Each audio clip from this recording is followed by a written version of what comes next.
Assalomu alaykum azizlarim, sog' salomatlik, sonlaringiz bardam, omonmisiz?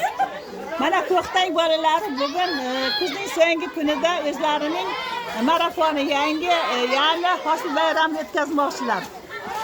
Hosil bayrami deganda siz hayron bo'lmang, hosil bayrami hali ham bo'ladimi deb. Albatta bo'ladi. Bizda kech pishadigan mevalar kim bo'ldi? Bizlar Ko'xtang zonasi, tog' zonasida yashaymiz. Mevalar kech pishyapti. Shuning uchun shuni hisobga olib, mana pishgan mevalarni, qolgan mevalarni bolalar baham ko'rsin deb, doim o'zlari yegan mevalarni yanada yeb ko'rishsin deb mana yig'ilganmiz. Hozir bolalar hammasi o'zlari to'kilgan mevalarni terib, o'zlari baham ko'rishadi, o'zlari yeyishadi. Xohlaydi oilalarga, uylarga olib borishadi.